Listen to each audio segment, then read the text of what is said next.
On va passer à la conclusion de cette journée sur les émotions et on va, avec Aurélie Blodjodry et Alan Deneville, parler des émotions sous influence. Et donc, tous deux chercheurs et enseignants à l'université Bordeaux-Montaigne. Alors, on va commencer avec une première partie, c'est-à-dire les cadres des émotions, comment les dispositifs, les formats, les plateformes orientent notre manière de ressentir, notre manière de voir le monde. Certains le savent, d'autres non. J'ai fait une thèse sur la représentation de la famille dans les sitcoms américaines des années 50 à nos jours. Et en question de représentation, on va dire que c'est assez chargé, et notamment en termes de stéréotypes. Petit retour en arrière, 1950, vous êtes aux États-Unis. Fin de la Seconde Guerre mondiale, les hommes partis au front reviennent. Les femmes, elles, devaient travailler, devaient subvenir aux besoins de la famille et donc se retrouver dans les usines. Et du jour au lendemain, on leur dit « Mesdames, merci beaucoup, maintenant on rentre à la maison ». Vous aviez une société extrêmement patriarcale et où les mères devaient se cantonner à un mutisme latent. Et en fait, le gouvernement a eu cette idée brillante, si je puis dire, de faire la propagande au travers des sitcoms, des situations de comédie. On est au tout début des sitcoms dans les années 50. Alors, le titre de la sitcom, c'est « Father Knows Best ». Autrement dit, papa c'est mieux que tout le monde. Et surtout, papa c'est mieux que maman. Pourquoi ? Parce que « Father Knows Best », qui veut dire « Mother knows less ». Donc là, ce qui est intéressant, vous le voyez sur la petite photo qui est juste derrière vous. Si vous en faites une petite analyse sémio très très rapide, vous voyez que tous les regards sont fixés sur le papa. Donc on a une image extrêmement normée, très cliché et très stéréotypée qui se met en place dès le départ pour des raisons, vous l'avez comprise, essentiellement économiques et politiques. On a eu tendance à glisser vers ce qu'on appelle les minorités invisibles, et ce qu'on ne voit pas n'est pas considéré comme la norme. Et donc, émotionnellement parlant, ça peut créer des choses. Donc là, encore une fois, on cadre. Euphoria, peut-être que vous connaissez un petit peu. Ça, c'est la claque émotionnelle toute puissance. Ce qui est intéressant avec Euphoria, c'est que là, justement, le cadre normatif et les stéréotypes, tout est brouillé. On brouille les pistes. Et ça, c'est très, très intéressant au niveau justement scénaristique, mais aussi esthétique, la manière dont c'est représenté. Donc, on a une hypersexualisation des corps et surtout, on a une certaine esthétisation de la souffrance, de la souffrance des jeunes qui est représentée à l'écran. Et ça reste quand même extrêmement normé, extrêmement cadré. On voit que ce sont des vrais instruments politiques pour faire avancer un programme d'un côté ou d'un autre. On parle d'empathie sélective, qui devrait être un oxymore. On ne pourrait pas avoir une sélectivité de l'empathie parce qu'on serait empathique avec tout le monde. Cette empathie sélective, c'est essayer de voir comment les médias viennent, et quand je parle de médias, je parle à la fois des journaux, de la presse, des séries télé, viennent mettre en place un certain cadre d'empathie. Avec qui on doit être empathique, comment on doit être empathique. Un des exemples, ça a été donc 24 heures chrono.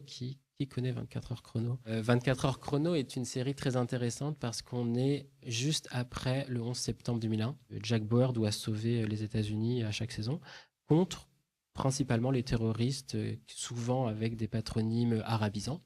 Des scènes de torture où la façon dont c'est filmé, on se dit il a raison, il faut les torturer parce qu'il faut sauver les États-Unis.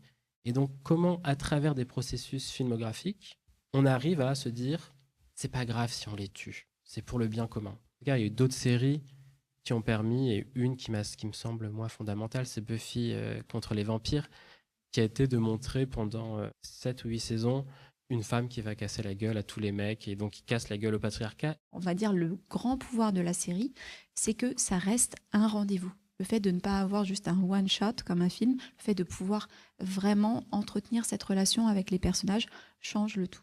On voit qu'on dépasse largement la question des représentations pour aller vers une question de la relation, de la manière d'être à l'autre. Les regards permettent peut-être de rééquilibrer ou en tout cas de mettre en avant ce qui jusqu'ici était invisible. Les représentations, notamment dans les séries télé, ne sont jamais neutres. C'est-à-dire que, de manière inconsciente ou pas, on va vous dicter des choses. Je reviens juste très rapidement justement sur la sitcom Friends, qui a été extrêmement forte par rapport à ce lien. On parlait justement de cette perméabilité entre le quotidien et les séries sitcom que vous pouvez visionner. Il faut savoir que suite à la série Friends, Vous avez eu un bond assez incroyable de plus de 30% des colocations à New York. Vous alliez chez le coiffeur, vous demandiez la coupe Rachel. Donc c'est pour vous montrer à quel point ça devenait perméable. Les femmes qui étaient plutôt cantonnées à des rôles soit silencieux, soit assez muets, commencent, on le voit aussi avec HPI, clairement elle embarque tout le monde avec sa folie et en même temps son intelligence assez incroyable. Donc ça montre des femmes puissantes. Et on se dit que plus on dirige vers cet angle de femmes puissantes, de femmes qui osent des choses, qui s'émancipent également, plus on va accepter, nous, en tant que téléspectateurs, cette vision-là dans notre quotidien. En fait, ça crée quelque chose de très différent quand le cadre normatif vous est imposé par la télé et tout le monde reçoit ce même cadre normatif. Avec l'arrivée de Netflix, c'est quelque chose de très différent qui se met en place. Et le problème, c'est que ces algorithmes, on pourrait se dire « Ah, mais ça part d'un bon sentiment ». On parle du problème, justement, tu disais, il y a un manque de représentation dans les séries. Bah super, qu'est-ce que va faire Netflix ? Bah nous, on va mettre de la surreprésentation parce qu'on arrive à capturer vos données. Donc cette polarisation, en fait, elle existe, vous la vivez. Et là où il y a une vraie polarisation, c'est que ces personnes ne se parlent plus. Quand on a une culture commune télévisuelle, on peut être un peu homophobe et pas aimer Jack McPhee dans Dawson et dire des propos un peu voilà. Mais c'est différent quand on y est habitué que quand il n'existe totalement pas, parce que dans les séries qui nous sont recommandées et qu'on regarde, c'est qu'un modèle qui nous est présenté. Cet enjeu de la polarisation, c'est un des grands défis politiques, culturels, qui est actuellement en place. Moi, en fait, j'ai fait une thèse de littérature générale et comparée sur la notion de copier-coller. C'est facile de taper sur TikTok et je suis le premier à taper sur TikTok pour pas mal de choses. Mais il me semble que dans le remix, il y a des pratiques culturelles et émotionnelles qui sont intéressantes. Par exemple, quand vous faites des vidéos où c'est écrit POV, point de vue, 2 points, toi quand tu rentres du boulot, ou je sais pas, toi quand ton coloc te dit ça, et que vous mettez une image de série derrière, ou ça peut être un personnage, etc. Qu'est-ce que vous êtes en train de faire ? Vous faites une pratique de remix, mais en même temps, vous faites une analyse sentimentale et émotionnelle de ce passage de la série. C'est-à-dire que vous vous servez de la série comme un objet culturel pour comprendre par miroir ce que vous pouvez ressentir et vous mettez des mots sur les émotions. Et il y a... Enfin, des mots, vous mettez des images sur les émotions. Il y a 100 ans, il y a à peu près 150 ans, la psychanalyse est créée et tout le problème, c'est de réussir à poser des mots aussi sur ce qu'on ressent, essayer de disséquer ses sentiments, etc. Et les personnages de série aujourd'hui, c'est un travail émotionnel, de caractérisation, etc., qui est assez fort.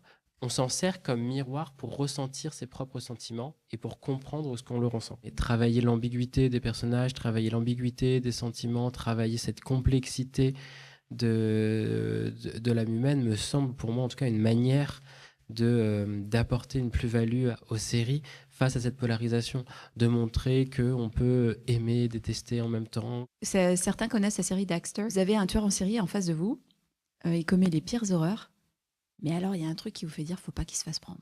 Et pourquoi faut pas qu'il se fasse prendre ? Parce que s'il se fait prendre, il n'y a plus de série, et donc vous pouvez plus le suivre. Et ça, c'est très compliqué en fait. Moi, j'aimerais beaucoup interroger justement les scénaristes de Dexter sur la manière dont ils ont traité cette ambiguïté, cette ambivalence des émotions qu'on peut avoir. Bon, merci Alan, Aurélie pour Merci l'ensemble de ces réflexions.